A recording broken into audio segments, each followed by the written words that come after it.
नमस्कार दोस्तों, मैं हूं आपका दोस्त पुष्पक। आज आपके लिए लेकर आया हूं एक और खौफनाक और सच्ची हॉरर कहानी। एक ऐसी कहानी जो सिर्फ सुनी नहीं जाती, महसूस की जाती है। तो अगर आप डर से खेलने का हौसला रखते हैं तो रुकिए और मेरी आवाज के साथ इस अंधेरे सफर पर चलिए।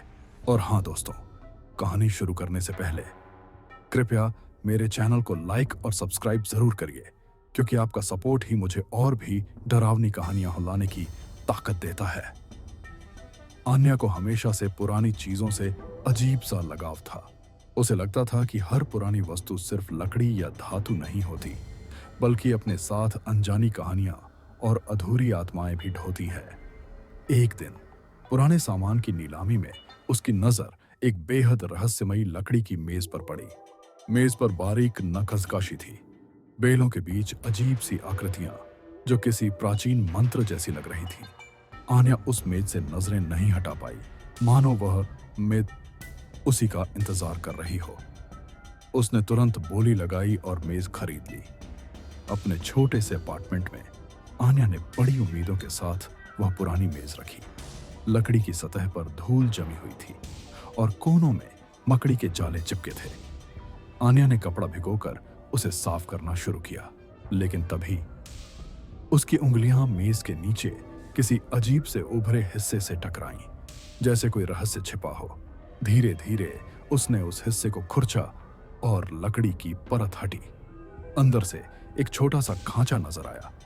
खांचे को खोलते ही उसके हाथ में एक पीला पड़ चुका पुराना लिफाफा आ गिरा। लिफाफा इतना घिसा हुआ था कि लगता था मानो कई सालों से किसी ने उसे छुआ भी ना हो।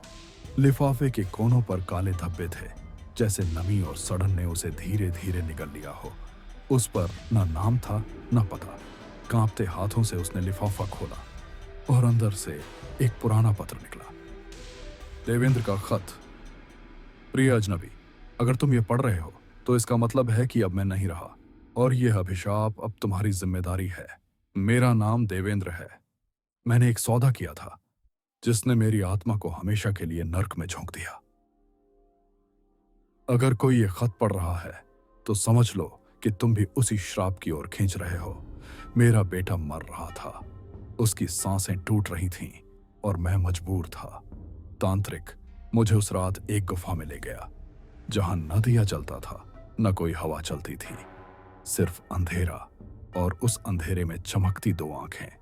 वह आवाज आई, मैं जीवन दे सकती हूं, लेकिन जीवन के बदले तुम्हारी यादें मुझे चाहिए। मैंने हाँ कह दी और सौदा पूरा हो गया। बेटा जी उठा, लेकिन उसी रात से मेरे सपनों में आग लग गई। मैं देखता कोई परछाई मेरे कानों में फुसफुसाती है। कभी मेरी नींद खुलती तो मैं खुद को अजनबियों के घर में पाता। धीरे धीरे सब मिट गया। मेरी पत्नी, मेरा बचपन, मेरा बेटा, सब नाम अंधेरे ने निगल लिया।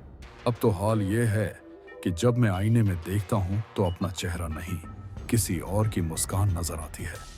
कभी कभी परछाई खुद ब खुद सरक कर कमरे के कोने में चली जाती है, और सबसे भयानक बात, कभी कभी आधी रात को कोई मेरा नाम लेता है, लेकिन वह आवाज मेरी नहीं होती। वह उसी अंधेरी शक्ति की होती है जिसने मेरी आत्मा बांध ली है। अगर ये खत तुम पढ़ रहे हो तो शायद अब वह शक्ति तुम्हारे पास भी पहुंच चुकी है। सावधान रहना, क्योंकि अगला नाम तुम्हारा हो सकता है। वह शक्ति मेरी रूह में समा गई थी और मुझे बस एक ही रास्ता मिला, इस अभिशाप को आगे बढ़ाना। इसीलिए यह पत्र, अगर तुम इसे अपने पास रखोगे तो वह तुम्हारी रूह पर कब्जा कर लेगी। पत्र पढ़ते ही अचानक मेज के नीचे से भारी खरोंचने की आवाज आने लगी। कमरे की सारी लाइटें बुझ गईं। चांदनी में उसने अपनी परछाई देखी। वह उसकी नहीं थी। सिर झुका हुआ, कमजोर, जैसे कोई बूढ़ा आदमी चल रहा हो। आन्या चीख पड़ी। उसने मेज उठाकर बाहर फेंकने की कोशिश की, लेकिन मेज इतनी भारी हो गई कि उसके हाथ से खून निकल आया। पूरी रात वह कांपती रही। हर आवाज उसे उसी अंधेरी शक्ति का आभास कराती। सुबह होते ही आन्या ने मेज को बाहर फेंक दिया। सोचा कि सब खत्म हो गया, लेकिन जब वापस लौटी तो उसका दिल जम गया। मेज फिर से उसके कमरे में थी, ठीक उसी जगह। उस पर वही लिफाफा पड़ा था, मगर इस बार उस पर उसकी अपनी हैंडराइटिंग थी। यह अभिशाप अब तुम्हारी जिम्मेदारी है। लिफाफा खोलते ही आन्या को अपनी ही एक भूली हुई याद मिली, उसकी मां की धुंधली मुस्कान। पर तस्वीर के नीचे लाल अक्षरों में लिखा था, मुझे भूलोगी तो मैं तुम्हें याद कर लूंगी। उस रात आईने में उसका चेहरा बदलने लगा। पहले होंठ काले पड़ गए, फिर आंखें खाली गड्ढों जैसी हो गईं।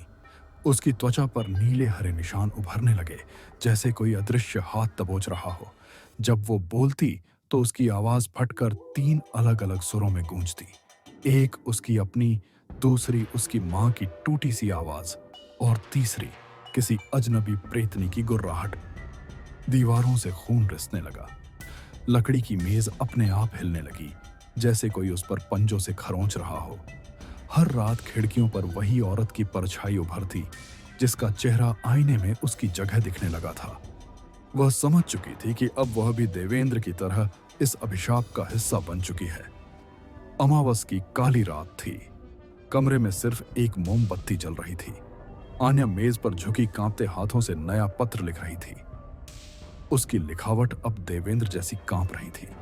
उसने आखिरी शब्द लिखे, अब यह तुम्हारी बारी है। तभी मोमबत्ती बुझ गई। पूरे कमरे में अंधेरा छा गया। दीवार पर उसकी परछाई अचानक लंबी होने लगी।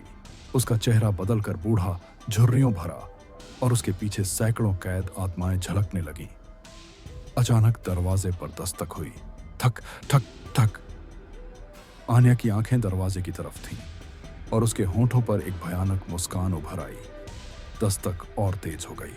फिर दरवाजा अपने आप खुल गया। बाहर कोई खड़ा था। चेहरा नहीं दिख रहा था, बस 2 सफेद चमकती आंखें अंधेरे में जल रही थीं। आन्या ने लिफाफा उठाया और फुसफुसाई, स्वागत है, अब तुम्हारी बारी है। मोमबत्ती अपने आप जल उठी, लेकिन अब कमरे में आन्या कहीं नहीं थी।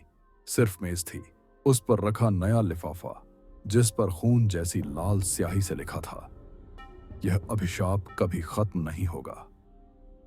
तो दोस्तों, यह थी अभिशप्त मेज की डरावनी दास्तान।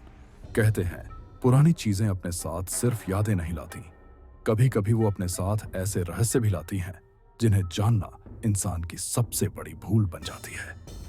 तो दोस्तों, यह थी आज की खौफनाक कहानी। क्या आपको भी कभी किसी पुराने सामान या किसी रहस्यमयी चीज में कुछ अजीब महसूस हुआ है? अगर हाँ, तो मुझे जरूर बताइएगा।